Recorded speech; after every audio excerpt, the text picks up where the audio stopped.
exministro de Relaciones Exteriores. Diego, gracias por haber aceptado la invitación. Buenas tardes, Francisco, y gracias por la invitación para conversar contigo y con tus televidentes. A ver, ¿qué nos puedes decir de este informe preliminar de la misión de la OEA? Mira, tú lo estás diciendo, es un informe preliminar, resultado de la visita que se hizo en días pasados al Perú para presentar sus conclusiones básicas al Consejo Permanente. Pero es el Consejo Permanente el que tiene que determinar cuáles son los pasos concretos que ahora siguen. Porque el Consejo es el que nombró a esta comisión para que visitara el Perú para recoger información y preparar un informe, pero en otra de las decisiones del Consejo vendría, bueno, qué pasos se van a seguir a partir de eso. Entonces, el informe es lo que es un informe con sus propias recomendaciones, pero la clave del asunto, Francisco, está en cuáles puedan ser las decisiones que a partir de ahí tome el Consejo Permanente, que puede ser desde un ambiguo o irrelevante tomar nota, hasta algo en el que establezca un tipo de misión o de propósito para darle seguimiento a estas recomendaciones y hacer que ese diálogo al que llama el informe de esa comisión pueda concretarse con alguna forma de seguimiento por una misión, por un representante especial o alguna de las tantas fórmulas que se utilizan en ese tipo de situaciones críticas.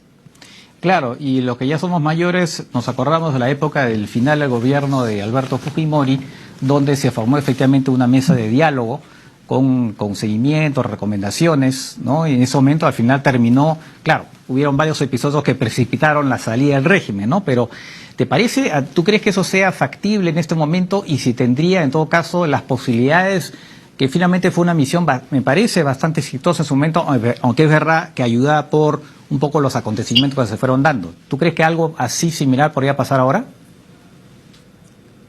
Mira, el llamado de buena voluntad a que las partes realicen un diálogo en el Perú es algo sin duda positivo y que hay que recibir bien. Sin embargo, el nivel de tensiones y de polarización que vivimos en el Perú todos los días permitiría concluir casi que automáticamente ese diálogo no se va a producir por el simple llamado que haga esta comisión. Eso tiene que ser instado y hay formas de producir el diálogo. Por ejemplo, mira, cuando se hizo la visita de esta misión fue muy importante y positivo que todos los sectores políticos sí tuvieran reuniones con esa representación de la OEA, así como es imposible que ahora todos los sectores políticos se reúnan entre sí o con el gobierno, que es una de las constataciones obvias que tenemos todos los días. De manera que un informe que solamente concluye en que ustedes dialoguen, está bien la buena intención, pero tiene que haber un elemento articulador de eso que puede empezar con que haya una instancia, una comisión, un alto comisionado que tenga comunicación con todos los intervinientes y que vaya produciendo algunas sugerencias de acuerdos que tengan que ser adoptados, por supuesto, por los actores políticos peruanos exclusivamente, pero que tengan un elemento instigador en el sentido positivo, ¿no? Entonces, yo creo que lo que el Consejo Permanente podría hacer, estoy pensando optimistamente, no tengo ninguna información de adentro, sería eso, ¿no?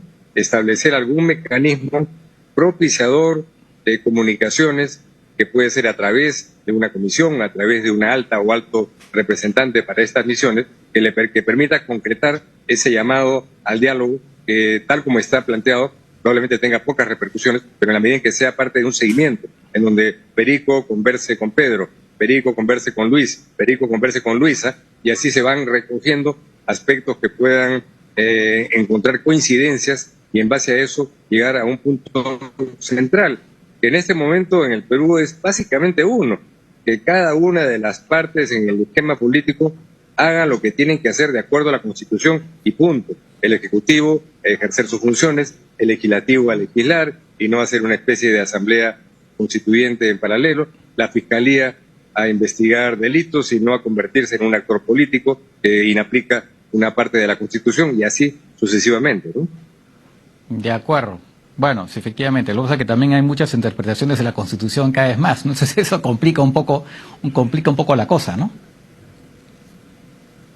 Así es, indudablemente es muy bueno que haya un tribunal constitucional que pueda ser una suerte vía de salida frente a confrontaciones de interpretación de la Constitución, pero al final sabemos perfectamente que tras esas gimnasias jurídicas lo que hay en realidad son intereses y confrontaciones de índole político, y es a eso a lo que hay que ir. Entonces, creo yo que una instancia desde fuera que ayude a ir conectando entre actores que hoy día no se ven la cara, pero que puede ser encontrar puntos en común, es lo que en otros países, en situaciones mucho más críticas de guerras internas, como fueron los conflictos armados en Centroamérica en los 80, permitían ir llegando de pronto a una mesa de conversaciones. Hoy esa mesa de conversaciones en la que estén todos sentados, lamentablemente no es realista, es más o menos fácil adivinar eso, pero sí se podría llegar a ello, porque al final de todos los que están concernidos podrían ser confrontados con la gran pregunta: ¿usted quiere que todo esto se derrumbe?